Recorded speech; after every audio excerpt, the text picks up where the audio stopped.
Listo, señores. Entonces, voy a presentar mi pantalla en este momento para continuar trabajando con los requisitos de las memorias de cálculo.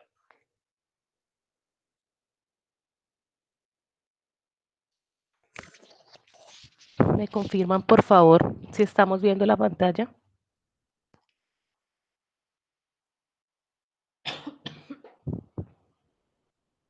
Señores, ¿me confirman, por favor, si estamos viendo la pantalla?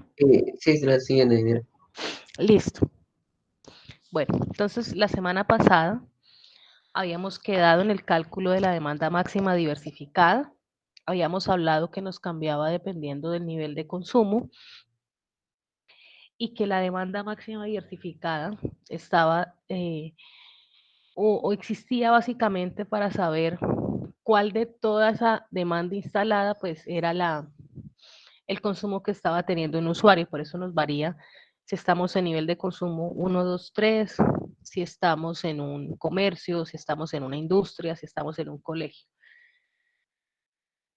Siempre viene que trabajemos los primeros, la primera parte de la potencia al 100% y la segunda parte de esa demanda instalada a otro porcentaje, al 30, al 50%.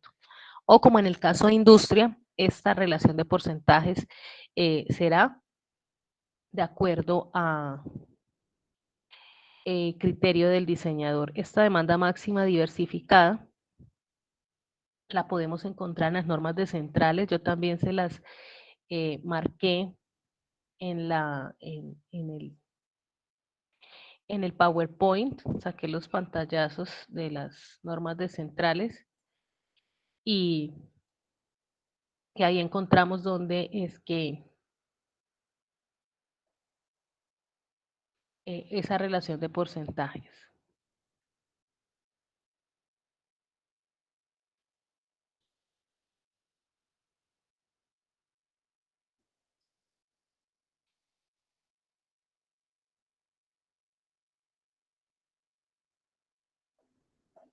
Bueno, se me perdió el numeral. Ahorita más tardecito les recuerdo el numeral para que la encuentren directamente en la norma de centrales. Vamos a dar continuidad. Una vez tengamos la demanda máxima diversificada, vamos a empezar a describir nuestros cuadros de carga.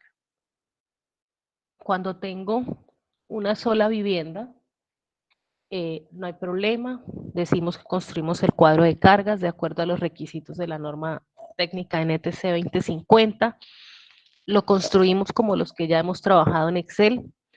La información que hay que tener es el número de circuito, que es el número de los breakers que estemos manejando, la carga, entonces acá en este caso se colocó la iluminación de 1 por 30, que eso es una lámpara de 30 vatios por cada salida de iluminación.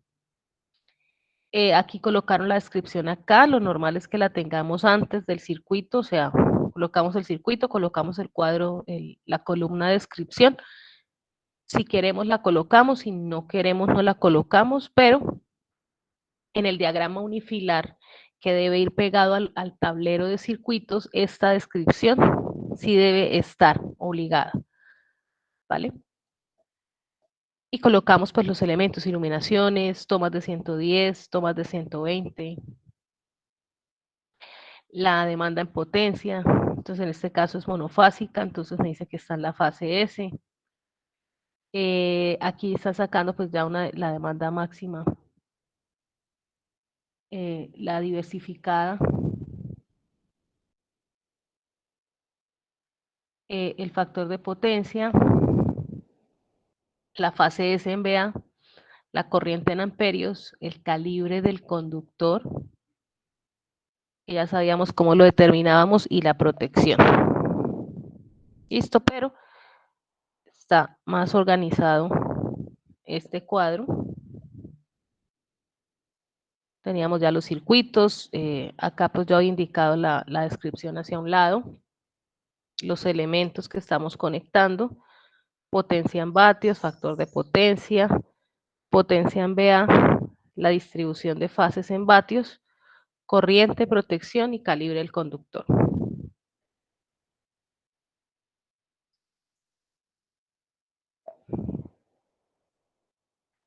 Si tengo, por decir algo, o estoy haciendo un edificio de apartamentos, estoy haciendo un conjunto residencial, o como en el caso del ejemplo que estamos mostrando, un local comercial, lo que nos vamos a encontrar es que mi acometida va a llegar a un tablero donde hay varios medidores y de ese tablero voy a sacar las acometidas parciales para la medida de cada uno de los locales o de cada una de las cuentas que esté manejando. Entonces, cuando presente los cuadros de carga, yo voy a tener que presentar cuadros de cargas por cada cuenta,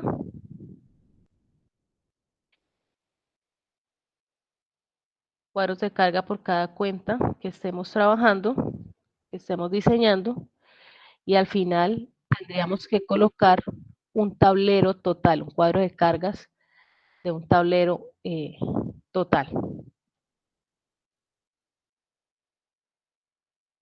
¿Listo? Entonces, este ejercicio que tengo yo acá en el AutoCAD me está mostrando los cuadros de cargas independientes por cada cuenta. Entonces, en este ejemplo que tengo en el plano, tenía 3 apartamentos. El apartamento 2 y el apartamento 3 eran iguales, entonces van a tener el mismo cuadro de carga, solo se indica que son iguales. Y lo que les decía, que tengo un tablero general total. Entonces, la acometida, esta que yo calculo acá, y la que yo estoy diciendo que viene de la calle, ella me va a llegar a un armario donde tengo todos los medidores. Y de ahí, si observamos, hacia cada cuenta hay una acometida independiente. En la realidad, voy a ubicarme un momento en el diagrama unifilar para que me comprendan. Llego de la acometida, me voy a encontrar un totalizador general que me saca todo el edificio y aquí llego a un barraje, a un punto de conexión común desde donde voy a sacar cada una de las conexiones independientes, de las acometidas a cada medidor. ¿Ok? Entonces, cuando tengo una sola cuenta no tengo problema, ella viene derecho al medidor y del medidor paso a los tableros de circuitos. Pero cuando tengo varias cuentas, debo determinar una acometida general y acometidas parciales. Listo. Ahí me comprenden bien, ¿sí?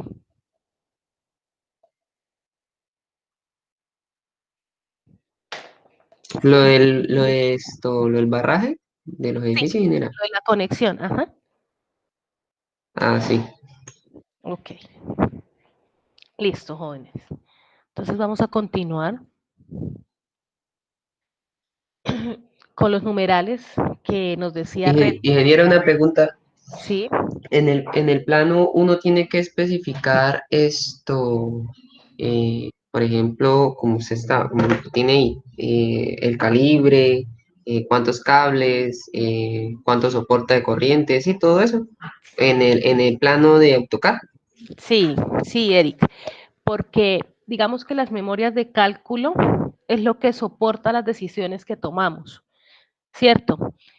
Pero cuando nosotros firmamos ese compromiso, esa responsabilidad civil y social por cada instalación que nosotros diseñamos, nos comprometemos a dejar claro en todos los lugares donde consignemos el diseño qué es lo que se va a hacer. Los planos se entregan siempre a los técnicos. O sea, usted ve a un ingeniero en una obra supervisando las conexiones, más no colocando la tubería, sondeando tubería o conectando el mismo los cables, ¿cierto? Entonces, tenemos la responsabilidad de que los planos tengan toda la información posible y de la manera más clara posible para que el técnico que va a hacer las conexiones las haga como el diseñador las propuso. Por eso es que hay responsabilidad del diseño y responsabilidad de la construcción.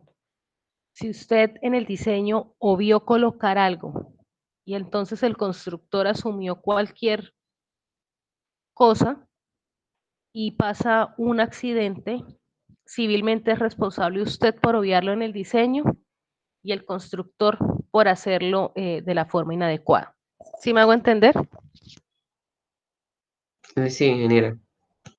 Ok. Entonces seguimos. Debemos tener, dime. Bueno, vamos a realizar el cálculo de transformadores. Siempre que vayamos a hacer cálculo de transformadores debo incluir efectos de armónicos, factor de potencia en la carga. Para instalaciones pequeñas, una vivienda o un conjunto de locales pequeños, generalmente no se requiere la instalación de un transformador. Pero nosotros en el diseño, en las memorias de cálculo, siempre debemos especificar. No se realiza el cálculo de transformador porque la conexión se realizará por baja tensión y nos vamos a conectar desde el transformador existente X, con tanta capacidad, con esta relación de transformación, y si podemos colocar con este número de empresa, todos los datos que sean posibles. ¿Listo? Lo indicamos acá. Vamos a determinar el análisis de nivel de tensión requerido de acuerdo a las normas de centrales. Entonces, yo tengo los niveles de tensión acá en el...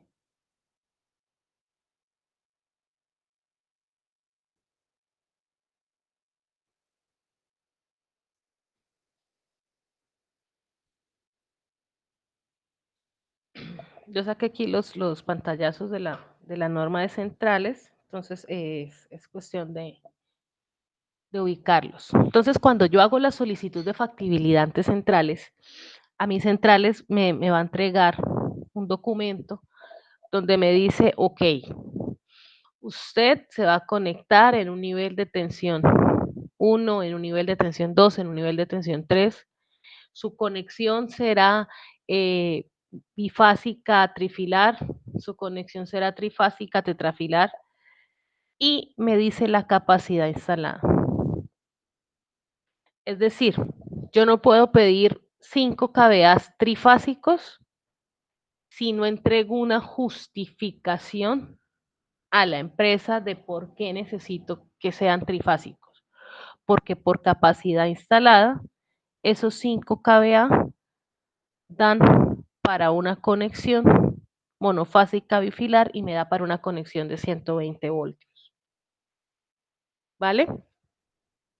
Cuando yo tengo esa excepción, por decir algo, una persona que tenga una máquina de soldar pequeña y que esa máquina de soldar sea trifásica y que no tenga más requerimientos que un bombillo, donde va a colocar el medidor.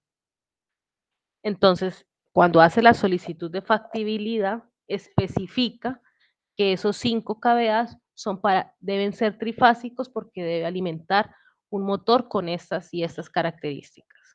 ¿Vale? Ingeniera, eso es para comercio más que todo. Sí, para industria. Yo no puedo pedir trifásico para mi casa, por ejemplo.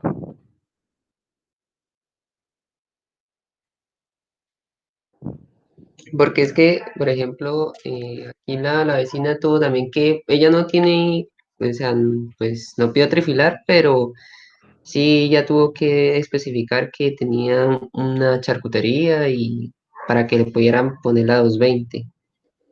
Entonces no sé si es el mismo protocolo que hay que exigir y todo eso. Siempre es el mismo protocolo, Eric. Siempre, siempre.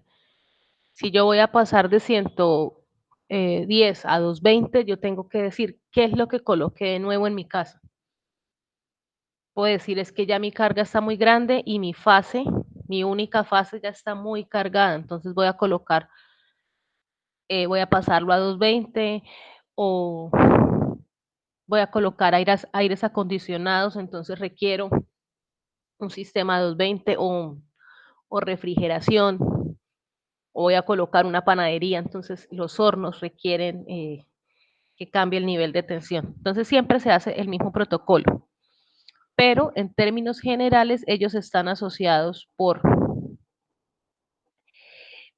esta capacidad, por la capacidad instalada. Centrales me da un tipo de conexión,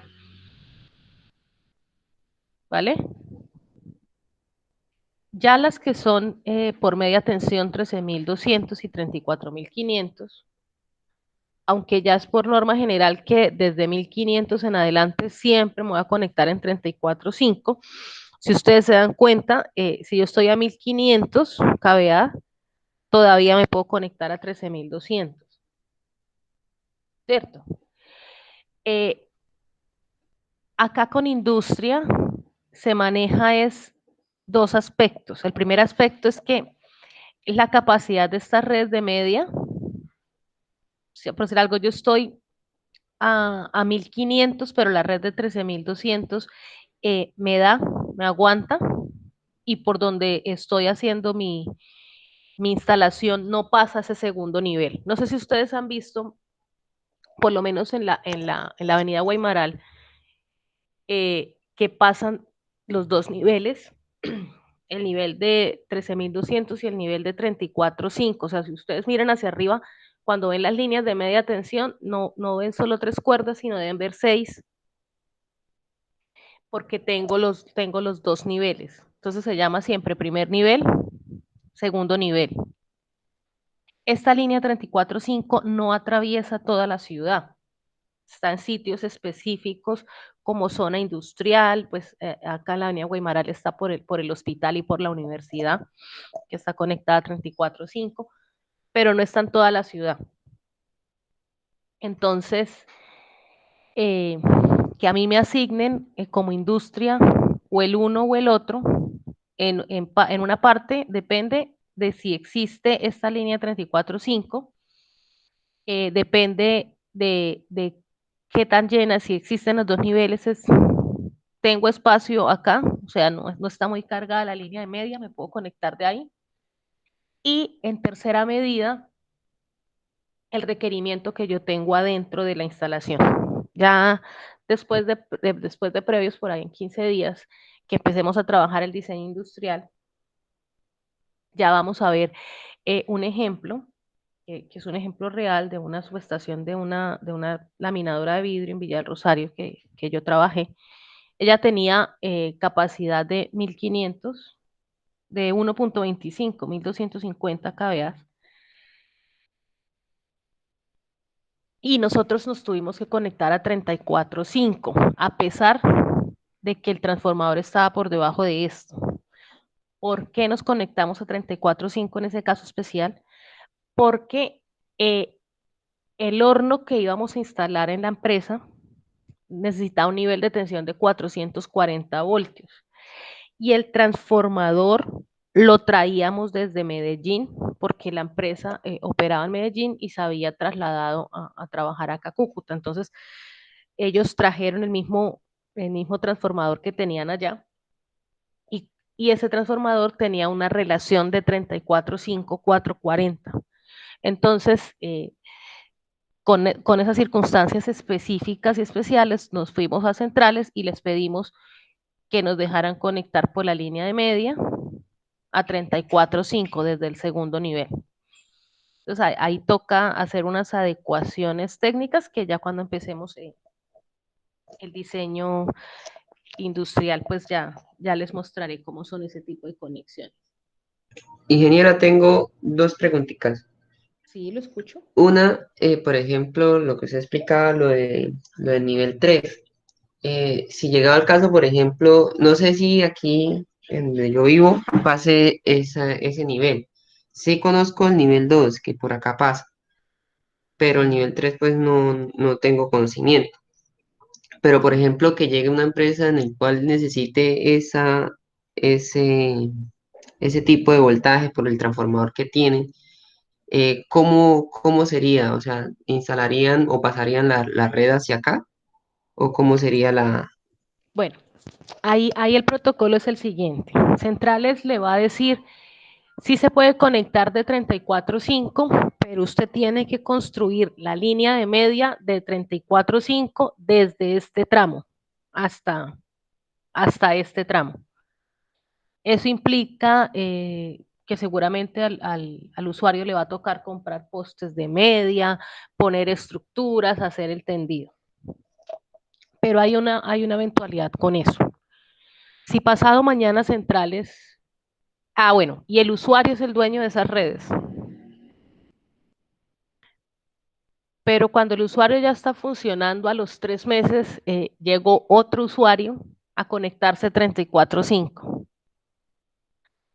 Resulta que Centrales le tiene que pagar el uso de las redes al usuario 1 que las puso. O le tiene que decir al usuario 1, señor usuario, yo necesito usar sus redes, hágame el favor y me las vende. Listo. Bueno, pues las empresas de energía no van a comprar ese pedazo de red si no ve que van a ganar. O sea, si no ve que no se van a conectar más usuarios a ese nivel, no le compra las redes. Ah, ingeniera, y otra pregunta es, como dice ahí, que la fuente de las normas técnicas de diseño de centrales, o sea, solamente esto es para central, o sea, que me voy para otro lado y aplica otro tipo de norma o se modifican o alguna variación. No, los cambios no son muchos, porque las normas de centrales se basan en RETIA y en NTC. Yo me voy para la ESA, se basan en RETIA y en NTC. Y ahorita, en la actualidad, desde que Centrales hace parte del grupo EPM, están como que manejando la misma normativa. ¿En dónde me cambia? ¿Dónde se da la diferencia entre una empresa de energía y otra? Sobre todo en las estructuras, pero los niveles de tensión están definidos por NTC.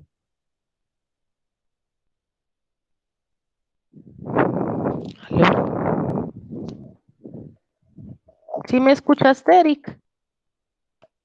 Sí, sí, señora. Ok. No, es que te pregunto porque a mí me está fallando el micrófono y a veces me quedo hablando sola.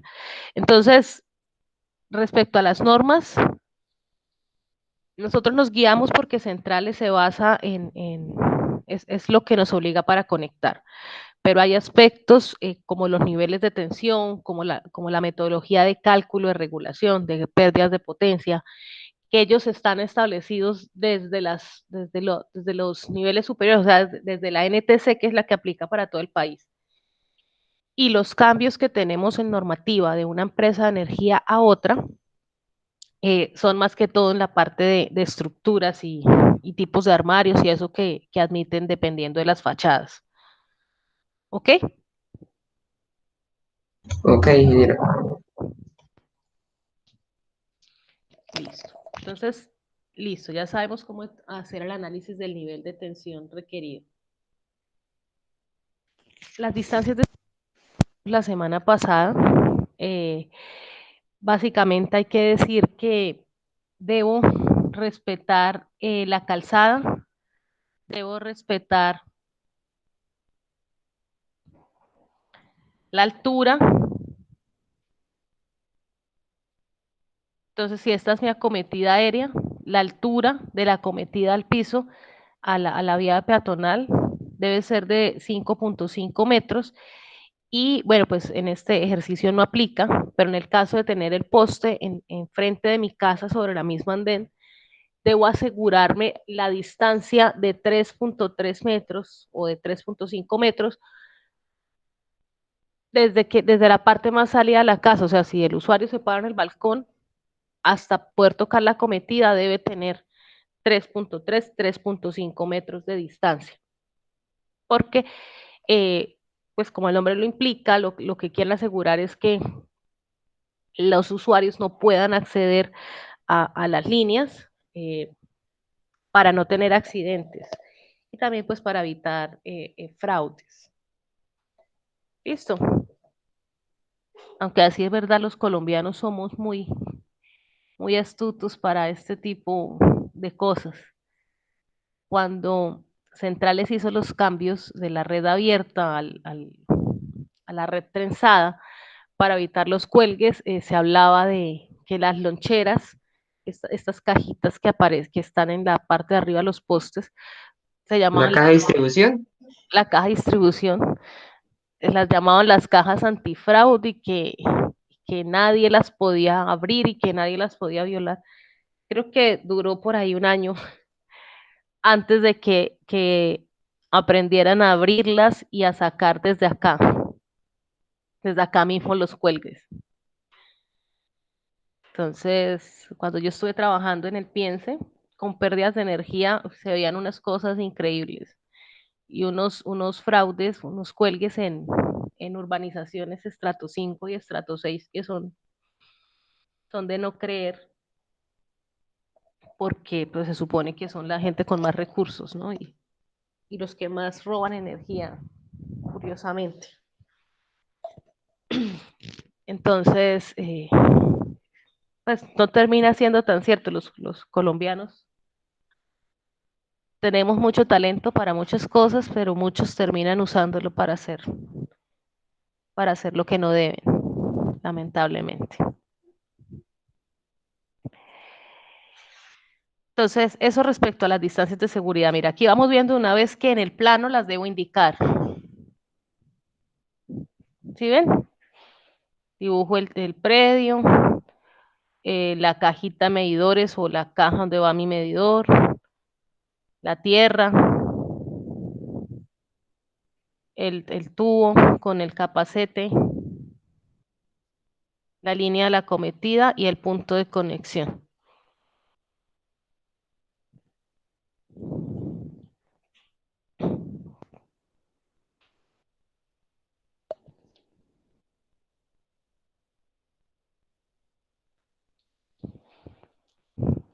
Bueno, este cálculo de regulación ya lo vimos, trabajamos la metodología del momento eléctrico, ya sabemos la fórmula, sabemos que los factores de corrección los determino de las tablas de centrales,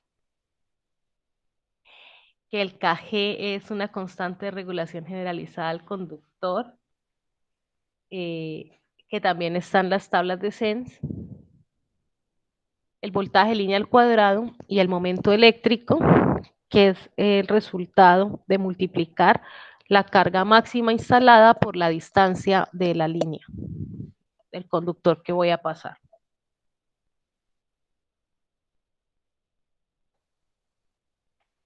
Entonces, con esta fórmula, lo que hacemos es el cálculo de regulación, que es lo que hicimos en este cuadrito para determinar nuestra cometida.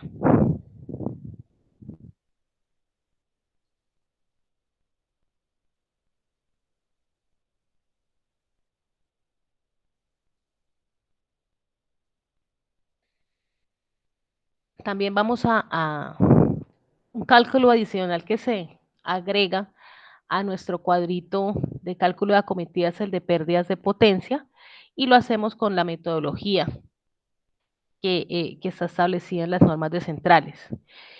Esa fórmula que estamos viendo es igual a la resistencia por unidad de longitud en ohmios por kilómetro. ¿La resistencia de quién? La resistencia al conductor, multiplicado por el momento eléctrico sobre el voltaje de línea al cuadrado por el coseno phi, que es el factor de potencia promedio, por 100. ¿Cómo determino esa resistencia eléctrica? Esa resistencia eléctrica la voy a sacar directamente de las tablas de los proveedores. Entonces, yo aquí estoy compartiendo las tablas de Procables.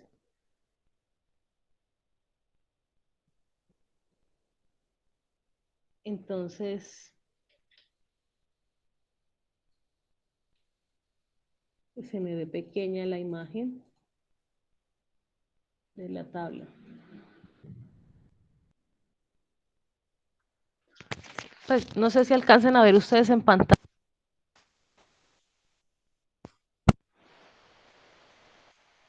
Se ve muy pequeño, ingeniera, los números.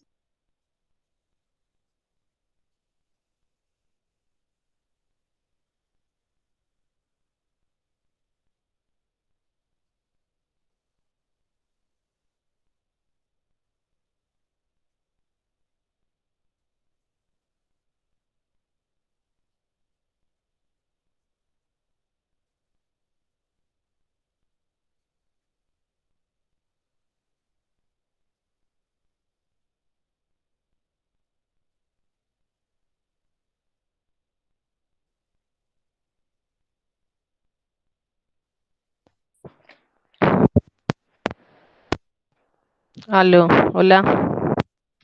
Hola, ingeniera, ¿está hablando? No se le escuchaba.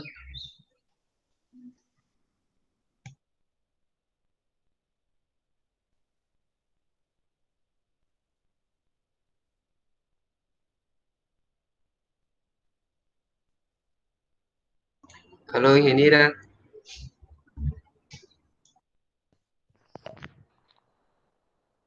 no se escucha. Miércoles.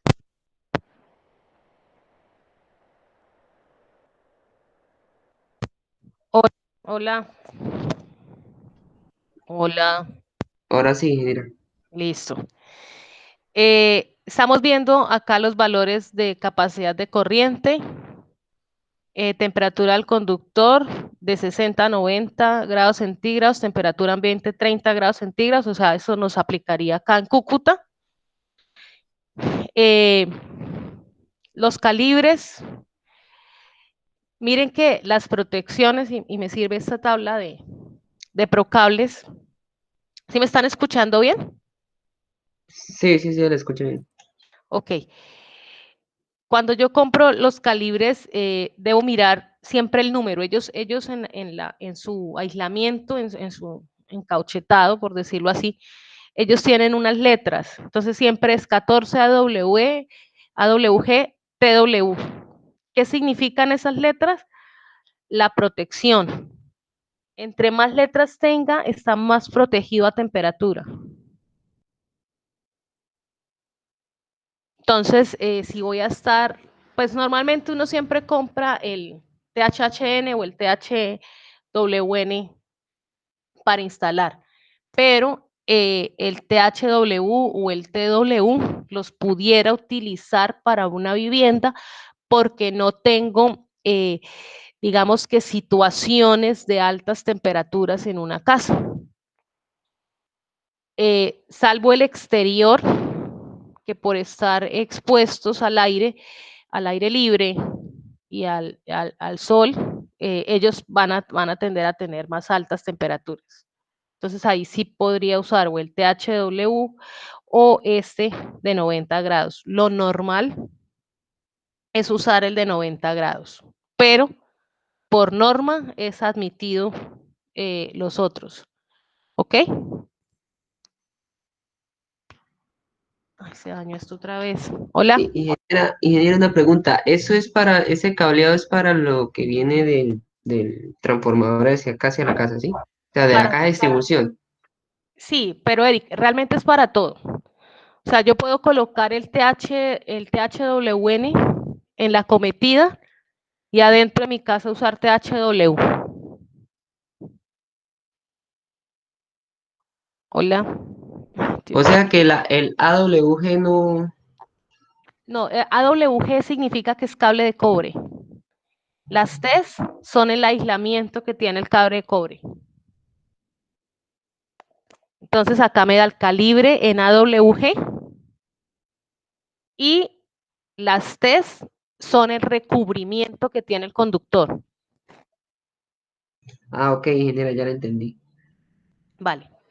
Y fíjense que la resistencia en ohmios por kilómetro me la da ¿quién? Me la da el fabricante.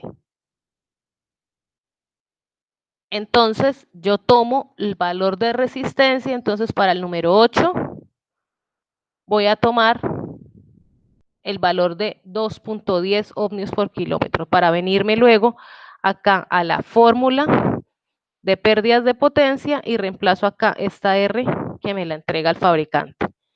¿De acuerdo? De acuerdo, ingeniera. Gracias. Bueno, aquí ya está el cuadro completo considerando las pérdidas máximas de potencia. Vamos a abrir la norma de SENS y vamos a buscar acá las pérdidas máximas de potencia para revisar los límites que dicen. Me dicen que las líneas de baja tensión, de media tensión deben tener pérdidas de potencia máximas de 1%, las redes de baja tensión de 2.35% pérdidas máximas y los transformadores de acuerdo a lo que dicte la NTC. ¿Listo? La versión más actualizada de estas NTC que mencionan acá. ¿Ok? Ok, ingeniera.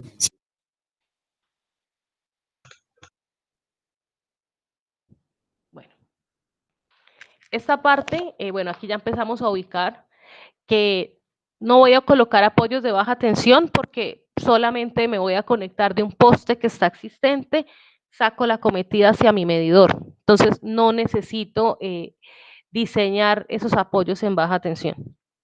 Si tuviéramos el caso como el que Eric me decía ahorita, si el usuario se quiere conectar en la red de 34.5 y no le pasa el nivel que yo les decía que el usuario debe construir esa red de media tensión, entonces ahí sí tendríamos que determinar estos apoyos. ¿Cómo los determino? Con algo que se conoce cálculo mecánico de estructuras. Ese cálculo mecánico de estructuras es básicamente decir, si ese poste que estoy colocando me va a soportar las tensiones mecánicas de los conductores que le voy a colocar y que obviamente ellos están tensionados, ¿cierto? Eso es hacer una prueba de resistencia a materiales. ¿Cómo lo puedo hacer? Con el apoyo de un software que me permita hacer los diagramas de fuerzas a los que estaría sometido el poste y comprobar que él no se fracturaría ni se inclinaría. ¿Sí me hago entender? Sí, señora. Ok. Ingeniera, una pregunta. Según esto, el RETIE dice que las empresas, bueno, la energía tiene que llegar a todos los lugares, ¿cierto? Sí, debe. Pero, pero en el llegado caso que, por ejemplo, sea una familia que viva en una finca, ellos le toca o pedir a la empresa prestadora de servicio que les dé energía o ellos tienen que construir como hace una empresa normal. Normalmente se les pide construir a las empresas. Cuando, pues es la manera que sé que opera centrales. Cuando las personas... ¿Aló? Hola, hola, hola. Ya, ya, ya. ¿Me estás escuchando? Sí, sí, sí, la escucho, ingeniera. Ok, qué pena. Ya me toca el fin de semana solucionar esto. Eh, entonces les decía que a las familias, a las viviendas residenciales no se les pide que construyan sus redes, se lo hacen con una industria, con una empresa que se supone tienen el músculo para hacerlo. Cuando son así, por decir alguna finca que ya está aislada, la manera en que opera Centrales es que espera que, que hayan como otras familias en la misma zona y luego hace algo que se conoce como plan de expansión de redes. Y entonces luego van y hacen el plan de expansión, le colocan las líneas, hacen la extensión de la media, tienden la línea de baja tensión y en muchos casos les dan la cometida y el equipo de medida a los usuarios. O sea, ingeniero, que en ese caso siempre es, digamos o sea, la alcaldía de donde esté esa finca, casi siempre es los que montan los proyectos para electrificación, ¿no?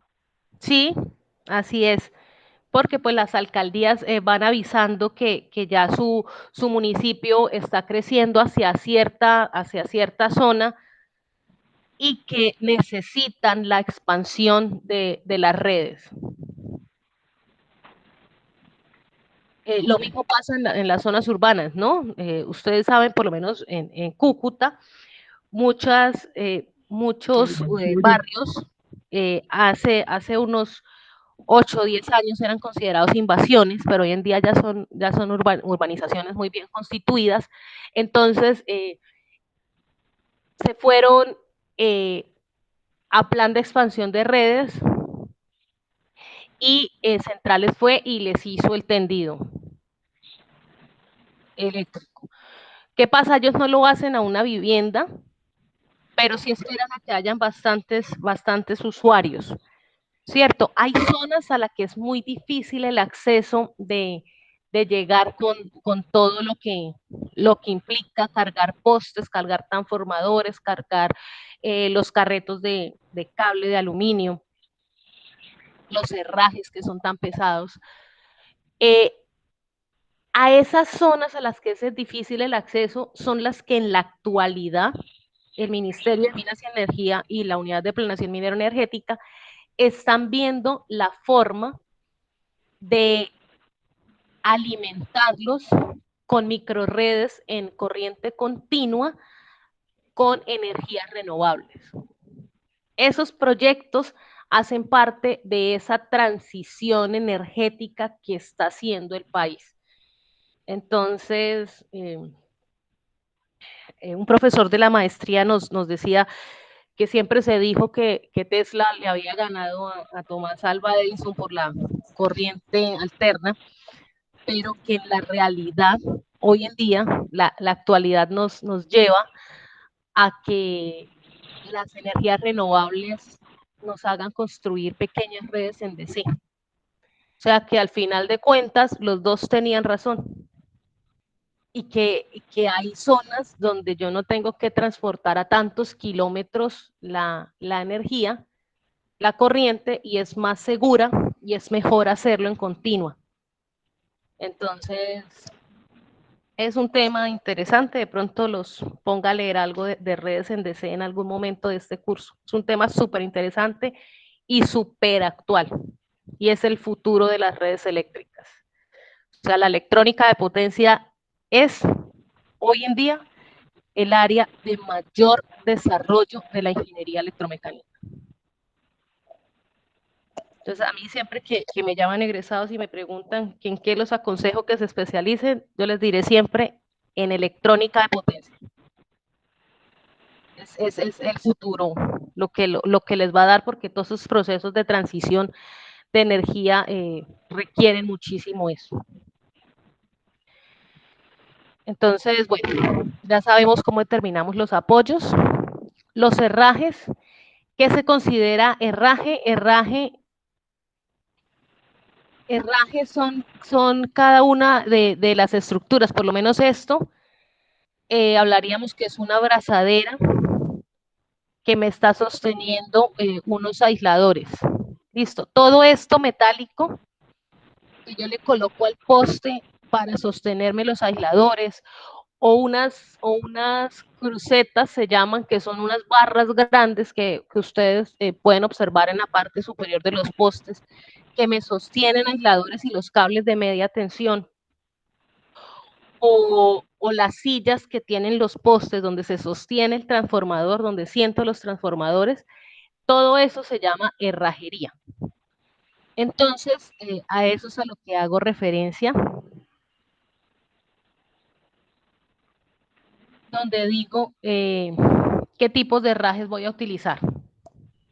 Entonces, si solamente voy a usar abrazaderas para amarrar para los tubos del bajante de tierra del poste, lo voy a colocar.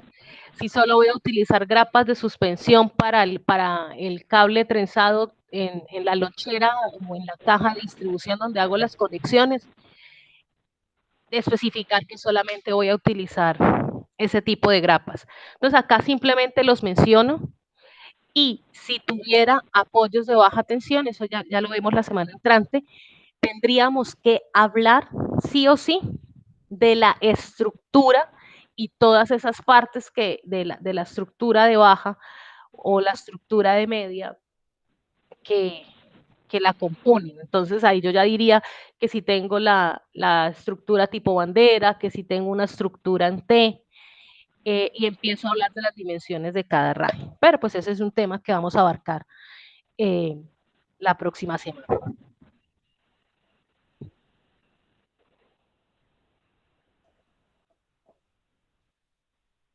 Para el análisis de cortocircuito y falla tierra, bueno, este análisis de cortocircuito y falla tierra, en el caso del ejercicio que estamos haciendo, no lo necesito porque realmente nosotros en una casa no me conecto de un transformador, sino me conecto de un punto de la red, de un punto cualquiera a la red, como sacar una derivación. Les explico acá sobre el plano.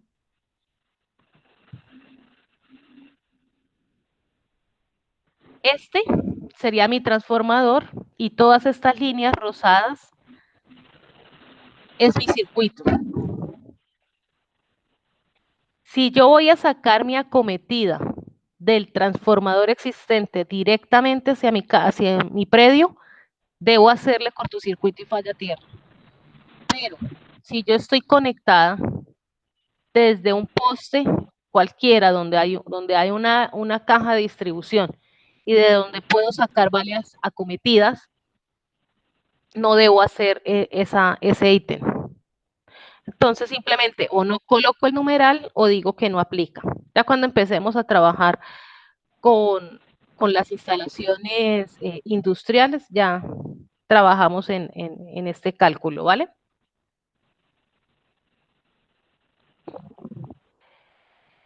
Lo mismo acá de cálculo y coordinación de protecciones contra sobrecorrientes, solo lo haría para las protecciones de las instalaciones internas, porque me estoy conectando directamente de un punto del circuito, más no directamente del transformador. Entonces, se dice que se escogen las protecciones de acuerdo al diseño para cada local, como se muestra en el siguiente cuadro de cargas. Se suele acompañar, bueno, las protecciones individuales, ¿no? Las protecciones para acometidas parciales se suele, o la acometida principal de la casa en nuestro ejercicio que estamos haciendo, describir los cálculos.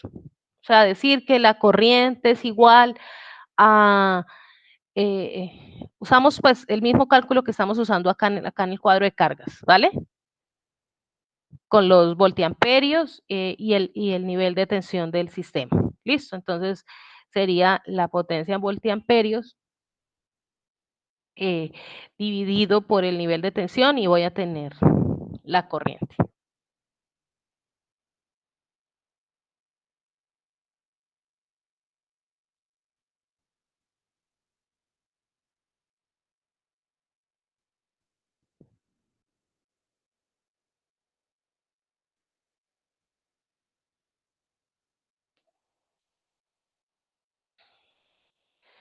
Bueno, aquí para el cálculo económico de conductores es básicamente especificar que voy a colocar que el conductor va con el calibre que la protección va de acuerdo al calibre del conductor que estoy instalando.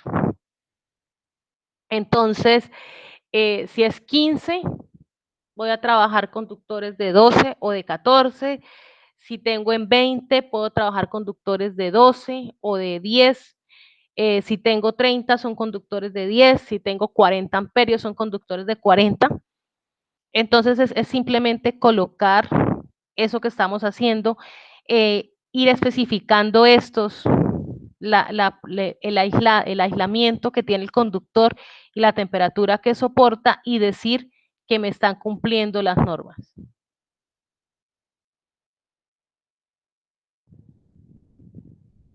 ¿Ok? Esto que vemos acá del cálculo del conductor tipo ramal es lo mismo que ya hicimos en el cuadro de cargas. Entonces es como sacar el pedacito del ramal, el pedacito del cuadro de cargas y decir cómo fue que hicimos ese cálculo. Entonces me da que tengo una capacidad de corriente a través de ese conductor de tanto, que me da para una protección de tanto y que por tanto el calibre es este. ¿Ok?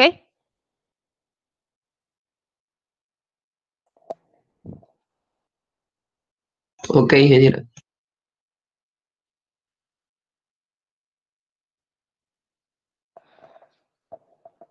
Para el cálculo de canalizaciones, tubos, ductos, canaletas y encerramientos, pues la NTC tiene en el apéndice C, tiene unos referentes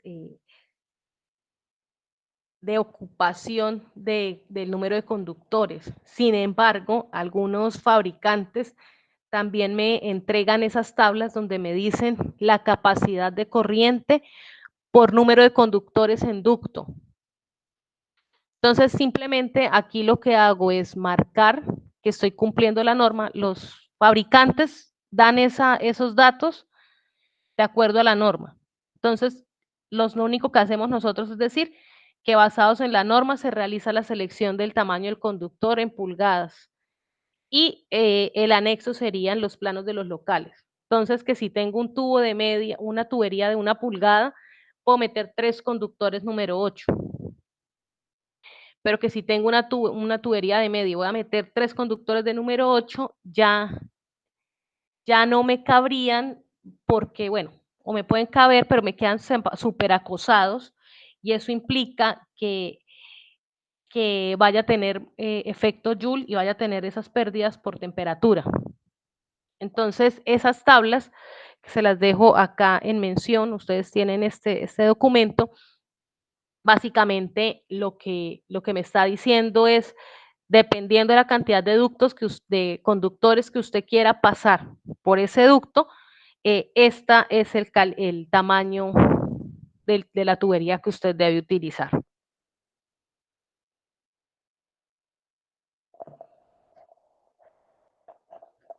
Cuando hablamos de sistemas de puesta a tierra en una casa, no hablamos de una tierra muy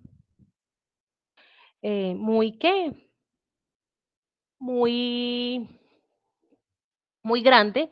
Basta con conectar una varilla de cobre sólido de 5/8 por 240, que debe tener un conector que debe estar homologado y certificado por RETI. La varilla debe cumplir las características que están establecidas por RETI y el calibre no debe ser inferior al número 8 AWG. Listo, entre más grande sea mi capacidad de corriente en el predio, más grande va a ser mi tierra. ¿Me explico? Si yo tengo una cometida en mi casa número 8, le puedo colocar número 8 a la tierra. Si yo tengo una cometida número 6, me aguanta todavía el número 8 en tierra, pero si yo tengo una acometida en número 4 AWG, ya le coloco el número 6 AWG. Es decir, la tierra a lo mucho debe ser un calibre menos que la acometida que estoy colocando en mi predio, en mi vivienda. ¿Sí me hago entender? No, no lo entendí, genial, la verdad. O sea, la mínima, el mínimo calibre es 8 por norma. Entonces, si mi acometida es 8, mi calibre de tierra es 8. Si mi acometida está el número 6, mi calibre de tierra es 8. Pero después del 6 ya tomo un calibre menos, o sea, si tengo 4, mi calibre es 6. Si mi acometida es 2 ceros, entonces mi tierra es 4. Un calibre menos la tierra de la acometida. ¿Sí o no? Ahora sí lo entendí ya. Ok, perfecto. Y debo también especificar que todas las tierras, o sea, si yo mido tierra en cualquier lugar de mi predio, debe marcar lo mismo que me marca en la tierra del medidor. Bueno, ahora viene este análisis de nivel de riesgo y medidas para protección de rayos. Ya habíamos hablado de la NTC 4552 y yo les había compartido este Excel. Entonces, ¿qué vamos a hacer? Vamos a ir metiendo información. Entonces, si yo le doy en ejemplo dimensiones de la estructura, entonces él me está diciendo el largo, el ancho y el alto. Me regreso.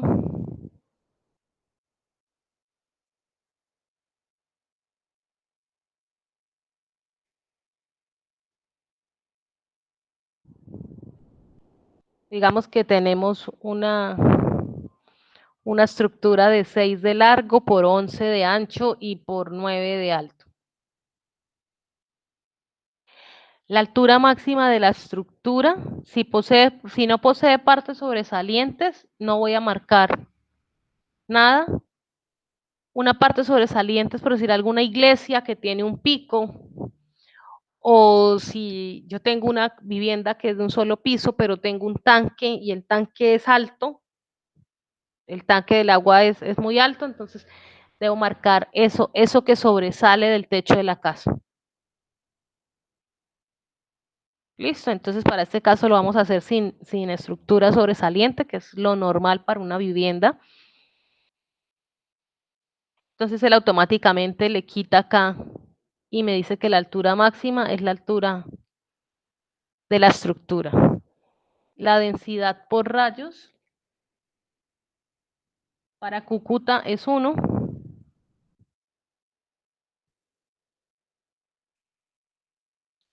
Y vamos a mirar las características del entorno. Entonces, pues si yo miro acá mi casa, ella está rodeada de objetos o árboles de igual altura. El ambiente donde están las acometidas, urbano, entre 10 y 20 metros de altura. El suelo interior de la estructura, entonces está prado, concreto, mármol, cerámica, gravilla, tapete plástico, asfalto, madera, mármol, cerámica, voy a marcar. El exterior está prado, concreto, mármol, cerámica, gravilla, tapete plástico, asfalto, madera. Entonces normalmente lo que hay al frente es concreto, prado, ¿cierto? Ingeniera, cuando el árbol es más grande que la casa, en ese caso, ¿aumenta en qué ¿En qué la, sentido? la- ajá, Entre mayor altura tenga el árbol, mayor atracción tiene a los rayos. porque por lo menos acá en la casa que hay un cedro como de 40 metros al lado de la casa. Sí, él podría atraer rayos por la altura que tiene. Entonces ya ahí cambiaría todo el diseño del... Exacto. Tengo que tener en cuenta que el árbol atraería el rayo. Ok. Aunque la probabilidad que caiga es muy mínima, pero debería tenerlo en cuenta. Pues ni tanto, porque hace como unos 2 meses estaba lloviendo y cayó un rayo aquí como a 30, 40 metros de la casa. Entonces está... Pues, pues nunca sabemos dónde va a caer uno, ¿no? Yo recuerdo hace Ujú. unos años que cayó uno en el abanico, en un árbol del abanico en la universidad. Sí. Entonces nunca sabemos dónde va a caer un rayo. Yo vivo enfrente de un parque y la otra vez también en medio de un aguacero lo vi claritico como cayó en la cancha de fútbol. Ok. Nunca sabemos, pero hay que evitarlos, ¿no? Está prevenido. Exactamente.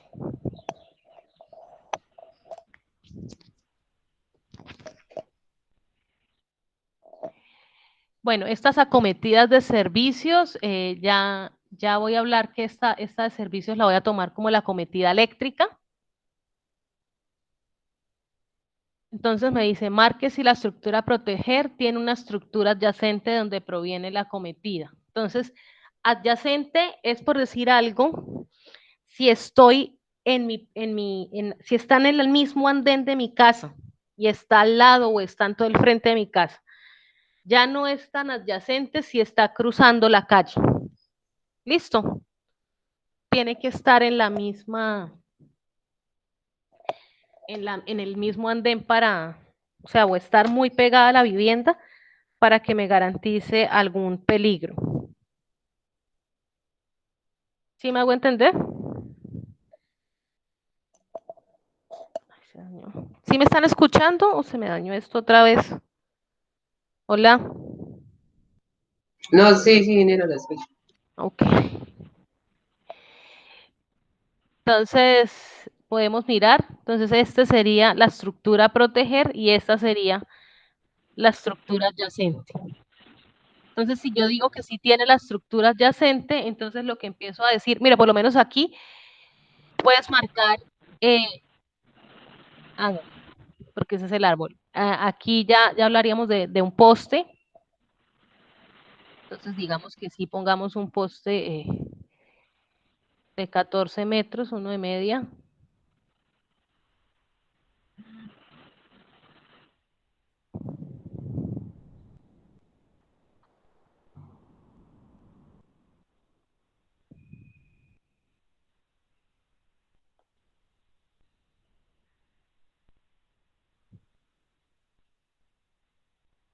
Listo, pues ahí coloquémosle cualquier distancia. Selecciona la localización, entonces aislado sin objeto a la vecindad, entonces digámosle que sí, que tiene árboles más altos. La acometida, entonces acometida aérea, la altura de los conductores desde el nivel de tierra, como vamos a estar con 5.5 y esto no nos admite tener decimales, entonces podemos colocarle 5 o 6.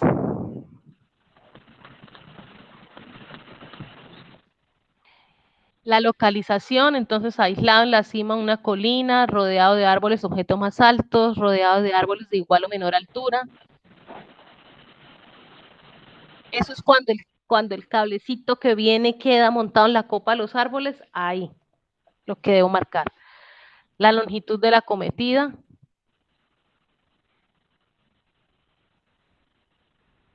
Acometida sin transformador en este caso.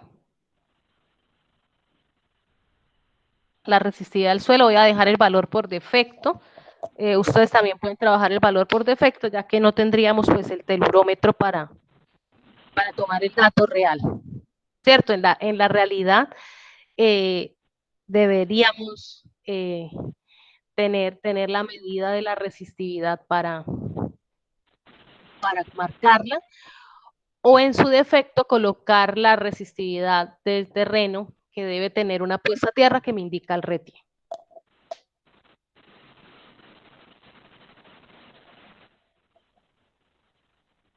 La acometida de comunicaciones, o sea, la línea de teléfono o cable o internet. Entonces lo mismo, voy a marcar datos cualquiera, solo para hacer el ejercicio.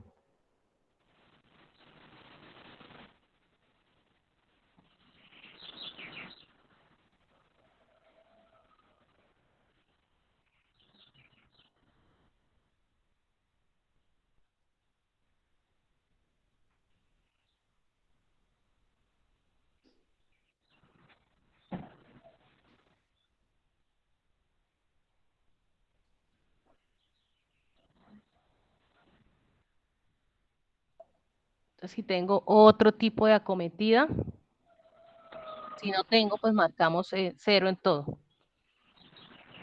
Listo.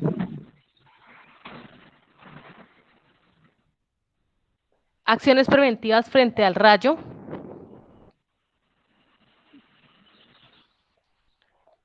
Medidas tomadas, entonces lo normal en una casa es que yo digo que no tengo medidas de protección, ni avisos de advertencia, ni refuerzos de estructuras como bajantes, o sea, realmente no.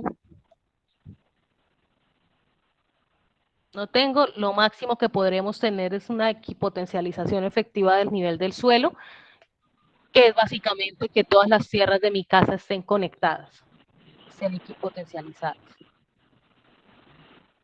Seleccione, entonces voy a decirle que estructura no protegida. Seleccione el sistema de protección interno. El sistema de protección interno, que es la realidad de una casa. Si la estructura a proteger tiene paredes, no tiene paredes metálicos. Tamaño de la cuadrícula de apantallamiento, no.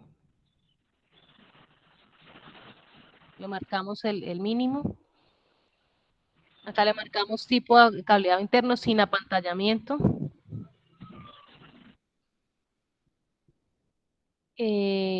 Marque la casilla del cable si está conectada a la misma barra equipotencializada de la cual está conectado el equipo. ¿Sí? Las canalizaciones de mi casa son en PVC, entonces son no metálicas.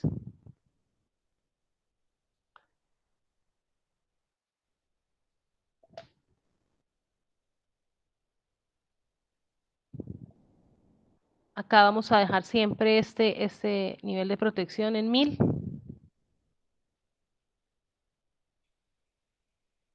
Equipotencialización siempre existe. Evaluación de pérdidas humanas, entonces seleccione el uso de la estructura. Médica, hoteles, edificios, industrial, comercial, escuelas, oficinas, entretenimiento público, museos, teatros y otros, no, otros porque es una casa.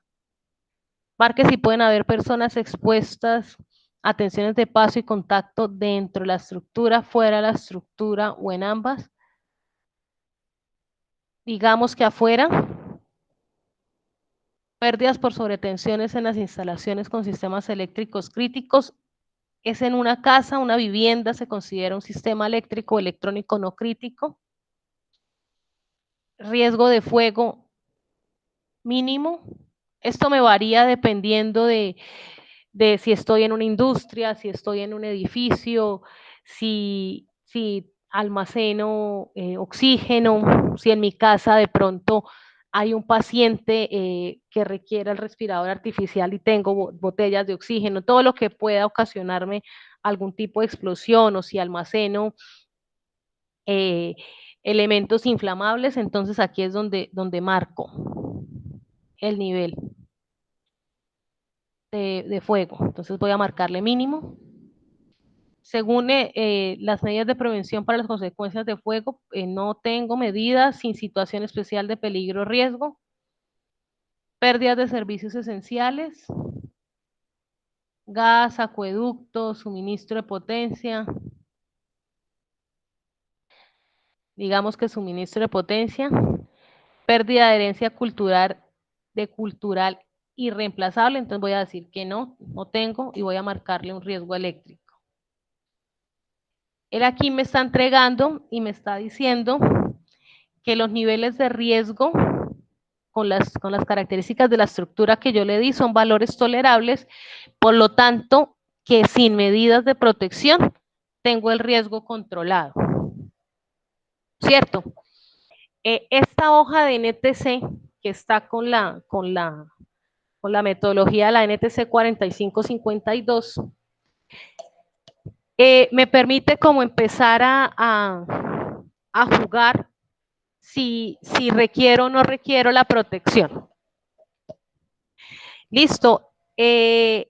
Generalmente yo hablo de protección a rayos si estoy diseñando un edificio, si estoy diseñando una casa que de pronto está demasiado aislada y hay muchos árboles alrededor, si tengo almacenamiento de fuego, de elementos inflamables, o sea, ese nivel de riesgo es algo que nosotros mismos podemos analizar y decir, bueno, voy a irme sin protección a ver qué pasa, o voy a irme a ver el nivel de protección 1 a ver, porque tengo riesgo, pero el riesgo no me parece tan grande, entonces vamos a ir y vamos probando dependiendo de esto. Obviamente, vamos a meter datos reales al cuadro, pero pues acá por el ejercicio marcamos datos al azar. Listo, para el plano que ustedes están haciendo, tratemos como de observar esos elementos que rodean nuestra casa, si tengo el árbol más alto, si tengo el árbol más bajito, si mi acometida pasa a través del árbol, si mi acometida subterránea, por lo menos yo no tengo riesgo, pero mi vecino almacena gasolina porque es pimpinero, entonces eso es un riesgo. O yo vivo, pero tengo una panadería y entonces tengo hornos, los hornos pueden tener un cortocircuito, entonces eso ya empieza a tener niveles de riesgo, que me está diciendo que debo tener unos niveles de protección dentro de la estructura. ¿Ok? ¿Entendimos más o menos cómo nos funciona la tablita que estábamos viendo en NTC 4552? Ay, Dios, estaba hablando sola. Hola. Hola, hola. Genial, sí, la escucha. Okay. No, es que como me está fallando, si no me contestan, me preocupa que no me estén escuchando. Bueno, entonces aquí ya viene lo del cálculo mecánico, el análisis de aislamiento, que no es necesario porque no tengo redes, y esta matriz de riesgos eléctricos. Esta matriz la encuentran en el RETIE. Entonces, básicamente es, debo decir, la gravedad, la frecuencia de gravedad en una columna, severa, alta, moderada, baja, si es frecuente, si es posible, ocasional, remota o improbable. Y entonces miro, ausencia de electricidad es posible, el riesgo es moderado. El cortocircuito es posible, la frecuencia es baja. Los rayos es remoto y la frecuencia sería moderada. Contacto directo o indirecto, la frecuencia sería baja. Qué pena, la gravedad sería baja y la frecuencia sería remota. Sobrecarga de tensión de paso y tensión de contacto sería improbable, pero si sucediera, tendría una gravedad moderada. Electricidad estática de equipo defectuoso sería improbable, pero las consecuencias serían bajas. Esta matriz de riesgo eléctrico enlaza con lo que les estaba comentando de la NTC 4552. Yo analizo la estructura, el uso de la estructura, lo que rodea la estructura que quiero proteger y empiezo a decir, bueno, esto sí es probable que ocurra, esto no tanto, esto puede que sí, esto ocurre con frecuencia, y ponemos a pensar, ¿qué pasa si? ¿Qué pasa si cae un rayo muy cerca a mi estructura? La gravedad, ¿cómo sería? Entonces miremos, por lo menos el rayo cayó en el frente del parque de mi casa, pero a mí no me pasó nada, ¿cierto? O sea, la probabilidad de que caiga un rayo es remota, pero la gravedad sería baja porque los elementos que atraen el rayo están lejos de mi casa. ¿Sí me hago entender? Sí, señor. Listo. Entonces, y pues sacamos acá una conclusión de lo que vayamos a hacer. Para el cálculo de los campos electromagnéticos, no aplica para estas redes de baja tensión, para el nivel de tensión que se trabaja. Y me preguntaban, alguien, no sé quién, porque no tengo los nombres de ustedes guardados en mi celular, alguien me preguntaba por el Retilap en este curso esta semana. Yo les decía que no aplicaba dentro del contenido que teníamos estipulado para la materia, y hasta aquí no trabajamos instalaciones de alumbrado público. Entonces, no aplica. ¿Listo? ¿Sí me están escuchando? Sí, señora. Sí, ingeniera, sí. Listo. Y estas medidas acá de especificaciones de construcción es simplemente lo mismo que colocamos en el plano de que vamos a utilizar tubería PVC, que el diámetro de las tuberías es de media y de 1 pulgada, que los aislamientos son THHN o TW, etcétera. Listo, que se cumple el código de colores y todo esto, que decir que se aplica a cabalidad lo que indican las normas técnicas legales en Colombia. La justificación de la desviación de la NTC no aplica porque es una casa, entonces no tengo nada que me implique desviarme de la NTC. Y finalmente es hacer los diagramas unifilares y los planos eléctricos. Entonces, vamos a dejar aquí por hoy y mañana trabajamos con diagramas unifilares y con planos eléctricos de construcción. ¿Listo? Y mañana hablamos de cómo será la metodología del parcial. ¿De acuerdo? Ok. De acuerdo, ingeniera. Listo, señores. Y yo estaba preocupada por Carlos. ¿Alguno de ustedes saben cómo salió de la cirugía? ¿Cómo se encuentra? ¿De los días de incapacidad? Pues no he escrito nada en el grupo. A ver, Carlos. Ok. Pues, Si saben algo, me pueden avisar, por favor. listo, ingeniera. Ok. Bueno, muchachos, muchísimas gracias por conectarse hoy. Quedamos pendientes para mañana trabajar diagramas unifilares y planos eléctricos, ¿de acuerdo? Entonces voy a dejar de grabar en este momento.